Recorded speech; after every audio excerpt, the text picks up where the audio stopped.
Hey everybody, final thoughts time for Voluspa and Voluspa Order of the Gods. I think I'm pronouncing it right again, but if I'm not, Voluspa, you can go with that, but Voluspa, I believe. Enough about pronunciation, let's actually talk about the game itself. It's a great, great game. A lot of fun. The first time Jen and I played it, we instantly fell in love with it. There is so much to think about. It often does feel like you're getting royally screwed with the tiles you end up drawing. You're just desperate for a high value tile and you just can't get it. You just keep getting low tiles.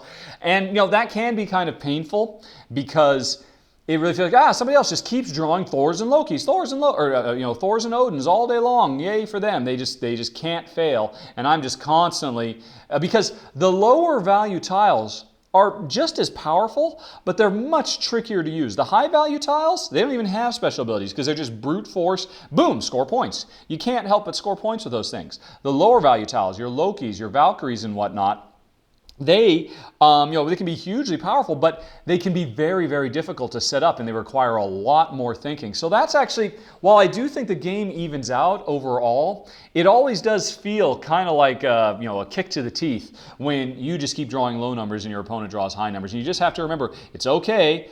My hand is just as good as theirs. I just have to play smarter and better. It's not that the game, it's not that I'm in a weaker position. I'm just in a harder position to leverage. So that's something to bear in mind.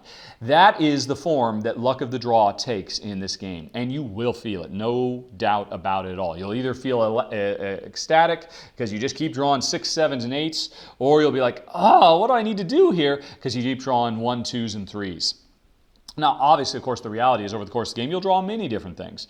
But it doesn't change the fact that it's going to feel like, the fates are conspiring against you and you can never possibly win.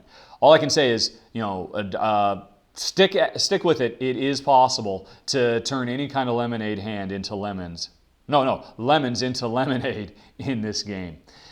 And, that's probably why Jay and I enjoy it so much, because it does give us a lot to think about, a lot to consider. In fact, if anything, I would say it gives us too much because, oh my gosh, only playing as a two-player game, this game is so AP prone. I have rarely seen a game that brings Jen to a halt more than this game. So that's something you got to know going in as well. I mean, you have these 5 tiles. They all have radically different abilities, and you have a million different places you could place them on the board. Fortunately, one thing is, it's kind of hard, even in a two-player game, to make long-term plans. Because even with only one other player between you and them, by the time it comes back around to you, chances are your plans will have had to change anyway. But it doesn't stop Jen from making long-term plans, and oh my gosh, it just takes her forever. This is a game where I do actually have to sit at the table with my laptop, and when it's not my turn, I'm cruising the internet because Jen will just grind to a halt. And so if you are someone who suffers from AP, or you play with people who suffer from AP, bear that in mind. Certainly do not plan to play this game with the full complement of 5 unless you're playing with 5 players who can make quick, decisive turns, because otherwise it will take forever. And in fact, actually, that's another interesting thing about it too. It does kind of bug me that adding, I want to add the expansion stuff, the Saga of Edda, the Order of the Gods, but to do it, I end up having to make the game significantly longer. Like by adding, 20 tiles? How many? Let's see, so that's 6, that's 11, 19,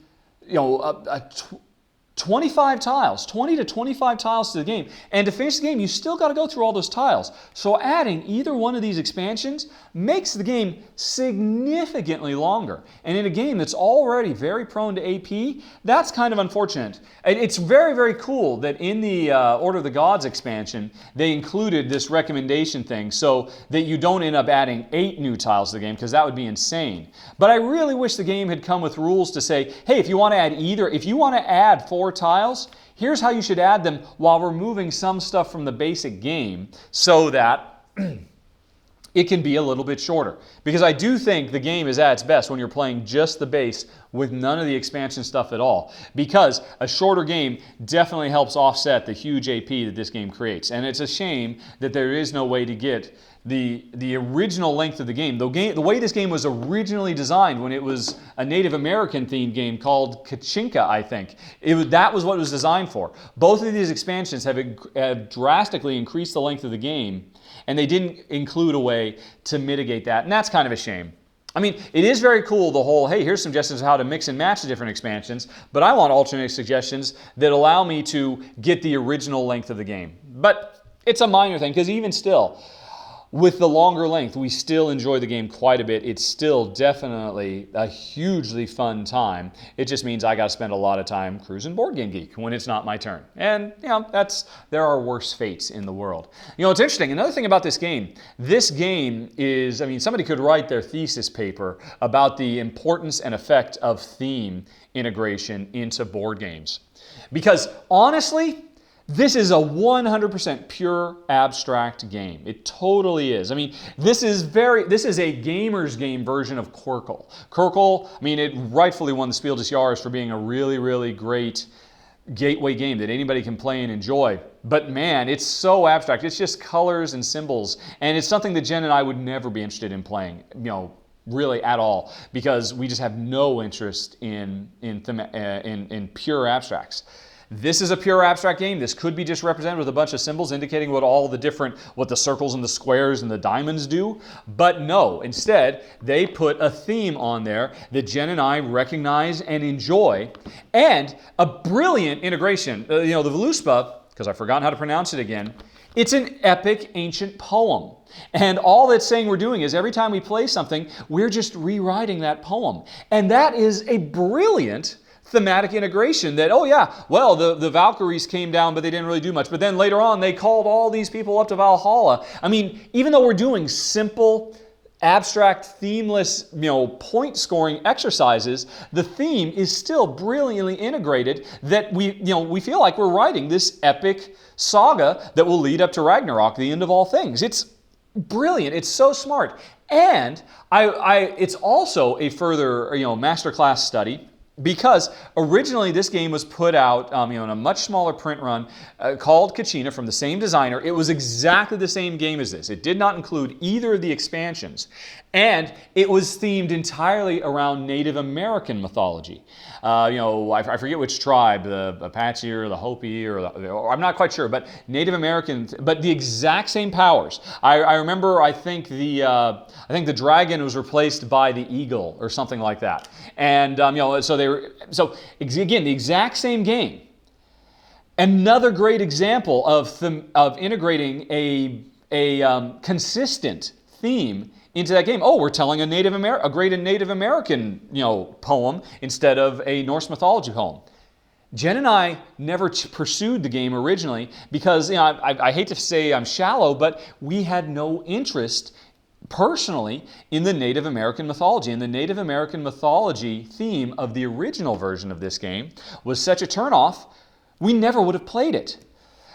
And obviously, to be fair, there's got to be a lot of players out there who are very, very attracted and drawn into a Native American, mythology theme, much more so than a Norse mythology one. But still, I think on the whole, the game has a much better chance of selling well with Loki and Thor and Odin and Freya and Valkyries and dwarves instead of all the Native American characters, because the broader market there's a lot more people that are familiar with it and comfortable with it and like it.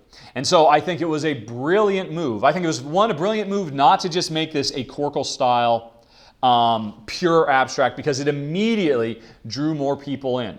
But then it was even more brilliant to take the Native American thing, which was a nice addition. I have to admit I was interested, but it didn't fire my imagination enough. But then as soon as it became Norse mythology, it could have been Greek mythology, it could have been Roman mythology. Heck, it could have been Egyptian mythology for that matter. All of those would have drawn me in and I would have been drawn to the game, and I would have gotten it.